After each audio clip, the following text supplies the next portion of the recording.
Bank holiday Monday, Wolverhampton, a quiet suburban street. Children are playing in the park nearby. A grey car reverses into position. Windows come down, shots fired. 2 children are hit.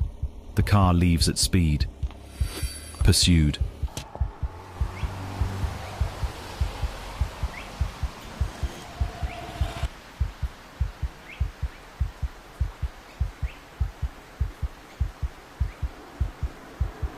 A wounded boy seeks help at a nearby house.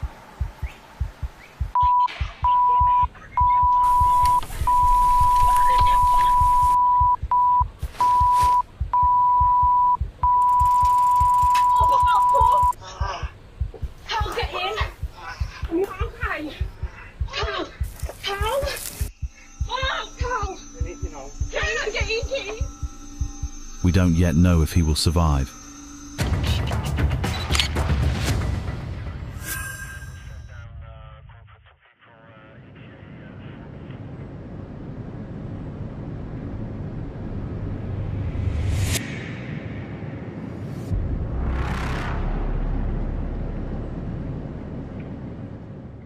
The same estate, the same streets.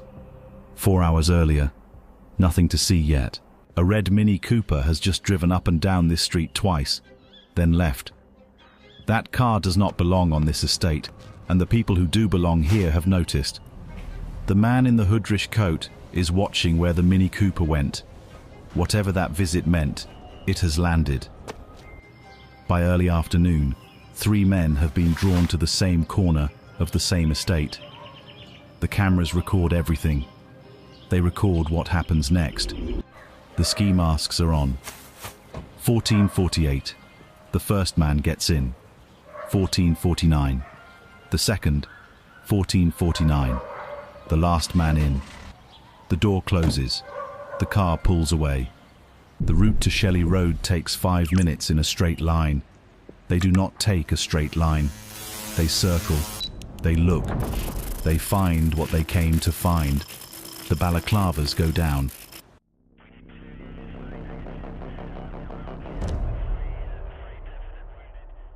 In the car park, the group of men who had driven that red Mini Cooper across this estate that morning are gathered. They do not see the grey car reversing toward them. Not until the windows come down. The playground was in their line of fire. 60 meters. A bullet struck an 11-year-old girl at the top of her left thigh.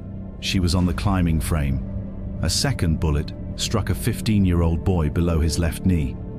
He was in the car park on an electric bike, wearing a balaclava.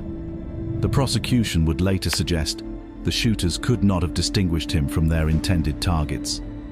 Whether that is true, only the men in that car know. The men who had been shot at come after them. 3 vehicles, an electric bike, high speed through the suburbs of northeast Wolverhampton. They are being shot at now. A bullet lodges in the headrest, an inch from where a head had been. The pursuit lasts nearly 10 minutes. Then, the chasers fall back. The grey Ford Focus is gone.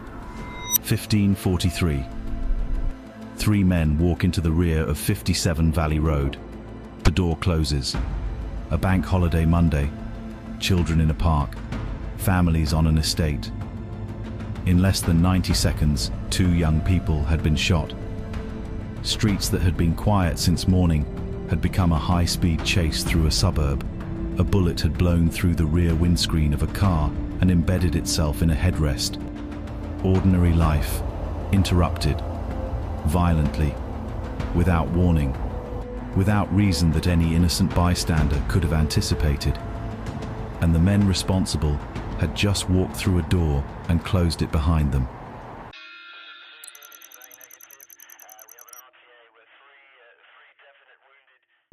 Three masked men, a stolen car, no witnesses who saw a face.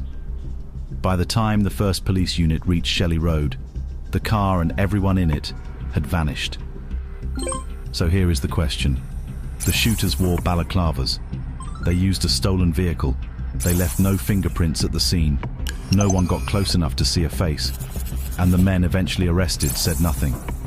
No comment. No account. Nothing. What tools does an investigation actually have when the suspects have planned this carefully? What evidence can a jury rely on to the criminal standard, beyond reasonable doubt, when no one can say, "I saw his face"? What if one of them had been caught on camera 9 days earlier, adjusting that balaclava?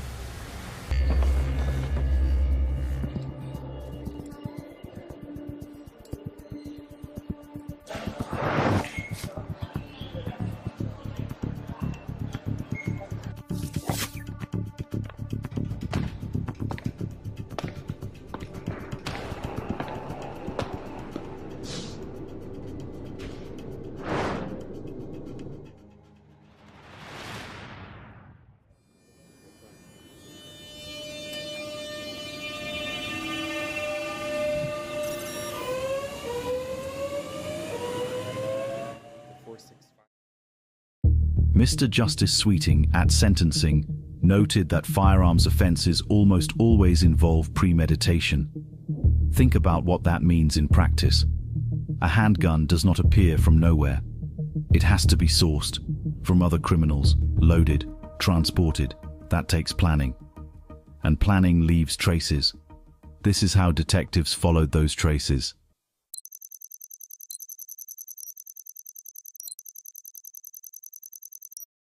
The camera network across the northeast of the city had tracked the stolen Ford Focus across the afternoon, at multiple points, from multiple angles. And what the CCTV showed, hour by hour through that bank holiday, was 3 men in identifiable clothing, moving together across New Park Valley Estate and getting into that car. A distinctive hoodrich puffer coat, horizontal chest marking, white soles. Identifiable at 11:57 in the morning. Identifiable at 14:48, boarding the stolen Focus. Identifiable at the passenger window during the shooting. A black puffer, slim fit, shiny fabric. Distinctive enough to track from arrival on the estate at 13:06 through to boarding the Focus. A lighter tracksuit, worn in the morning. Changed after the shooting, but visible before the car left and after it returned. Clothing, not faces, clothing. And the defense would say, more than one person in Wolverhampton owns a black puffer coat. The images are not clear enough to be certain. You have identified a garment. You have not identified a man. Fair point. So the investigation kept going. The phones. Police found a handset registered in the driver's name. It was active on the estate during the shooting. It went nowhere. It did nothing. It appeared to be a dead end. But what if there was a second phone? Unregistered. Pay as you go. A phone used to call his ex-partner, the mother of his child, again and again. A phone used to call his own mother, his father. The people closest to him, called repeatedly from a handset he would later deny was his. That unregistered phone connected most often to a single mast, less than 700 meters from the driver's home. 80% of its overnight activity, the same mast. On the afternoon of the 1st of May, it moved, in real time, in lockstep with the stolen Ford Focus, to Shelley Road, back to the estate, then south to Yardley, where the ex-girlfriend lived. Both phones arrived at her address that evening. Same mast, same time. The defense, cell site data shows proximity to a mast, not presence in a specific car. A signal moving through North Wolverhampton in the afternoon is not, by itself, evidence of anything. Also fair. The investigation kept going. 2 days after the shooting, the driver tried to book a taxi in his own name from the ex-girlfriend's address back to the estate. He cancelled it. He had her book the same journey on her account. The driver who picked up that fare recognized his passenger immediately. He had driven him many times before. He later picked him out in a police lineup without hesitation. When the front seat passenger was arrested, 23 days after the shooting, he was driving a blue BMW, the CCTV, had placed on the estate on the day of the attack. In the boot of that car, the Hoodrich puffer coat, the same coat the prosecution said he wore at the car window when those shots were fired. He had kept it for 3 weeks. It was the single most identifiable item of clothing linking him to the shooting, and it was sitting in the boot of his car. Either he didn't realize how significant it was, or he didn't think he was going to be caught.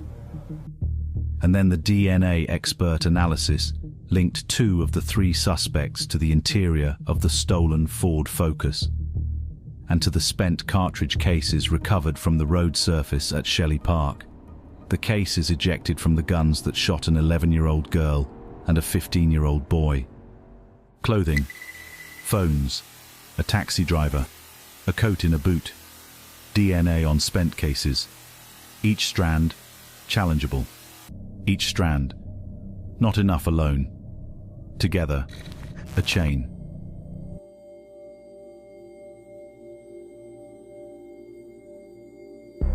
The driver was arrested near Aberystwyth on the coast of Wales 4 days after the shooting.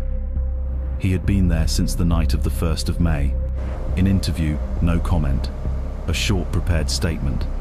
He had not been in the Ford Focus. He had not taken part in the shooting. The rear seat passenger, arrested at his home address 19 days after the shooting. Both phones attributed to him found at the address. No comment to every question put to him. The front seat passenger, arrested 23 days after the shooting, in the BMW, with the coat in the boot. No comment. A short statement. He had not been in the Ford Focus. He had not taken part in the shooting. The case against them was built entirely from what the world had recorded. Whether that was enough for a jury, whether it met the standard of beyond reasonable doubt, was the question the trial had to answer.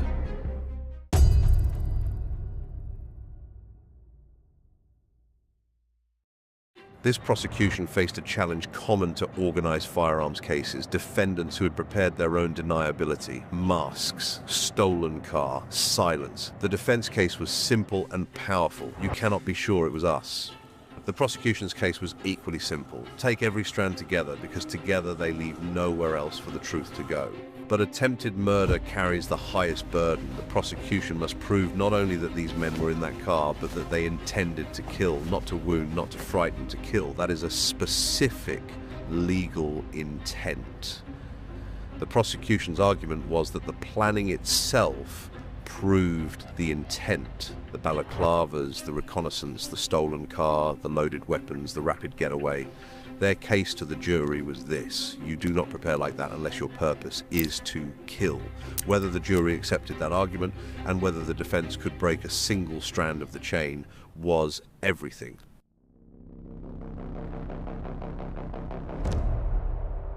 Three men, 3 King's Counsels, 3 denials, and a jury of 12 who would have to decide, on the evidence alone, whether the prosecution had proved what it said it could prove. The clothing, visual identification from CCTV images. Similarity is not certainty. The coat, anyone could own it. The tracksuit, anyone could wear one. The prosecution had no forensic link from those garments to the shooting. The phone, cell site data places a signal in a general area. It does not place a specific person in a specific seat in a specific car. The driver denied the unregistered handset was his. The coat in the boot. Found weeks later. No forensic connection established from the coat itself to the shooting. Every strand, pulled individually, had air in it. One thread is not a rope. The prosecution came back with the architecture, not one strand, all of them, simultaneously. The phone that did not just pass near the car, it tracked its exact route to Shelley Road and back, then travelled with both phones to the same address that evening. The taxi driver who did not merely think he recognised someone, he identified him in a formal police lineup. The coat that was not merely similar to the one worn, recovered from the defendant's own vehicle 3 weeks after the shooting when he was arrested driving it. The DNA on the spent cartridge cases, the cases from the guns that shot 2 children, linking 2 of the 3 defendants to those weapons, and the planning. The prosecution's case to the jury, the balaclavas, the stolen car, the reconnaissance route, the simultaneous discharge of 2 loaded firearms. That level of preparation, they argued, could only be consistent with one intent: to kill. The jury retired.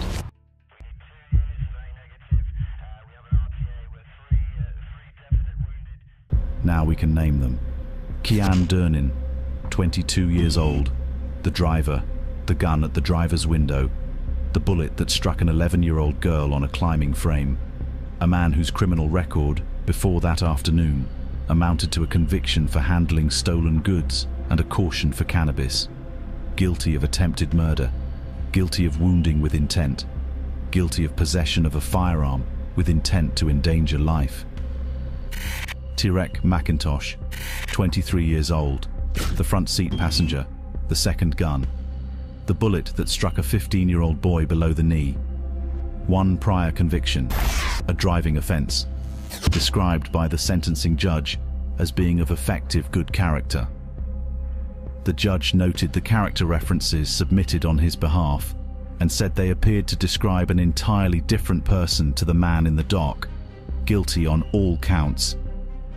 Martinho de Souza, 23 years old, the rear seat passenger, in the car, part of the plan, part of the intent. 1 relevant prior conviction, possession of ammunition in 2020, for which he had completed a community order. None of them had ever stood in a Crown Court dock for anything approaching this. Guilty on all counts. The starting point under sentencing guidelines, 25 years. Culpability category A, 2 firearms, the highest classification. The judge weighed the mitigating factors, their age, their limited records, the established science on young brains still developing past the age of 25. He considered life sentences. He concluded they were not necessary. Lengthy determinate sentences, he said, would give them ample time to reform. 23 years, each of them. 2/3 to be served in custody before release on license.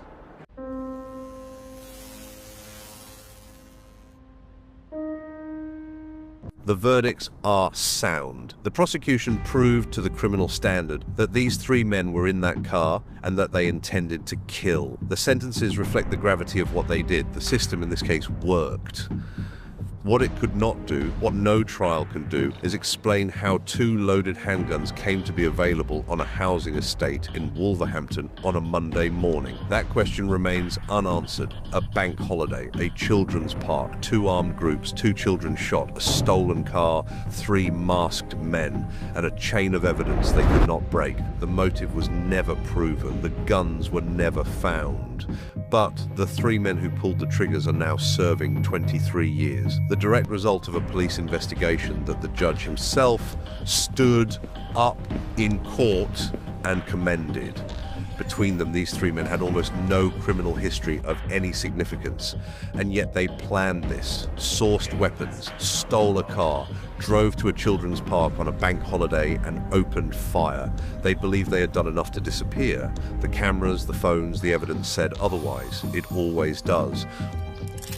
Thank you for watching. Understand the crime, understand the consequences. See you in the next one.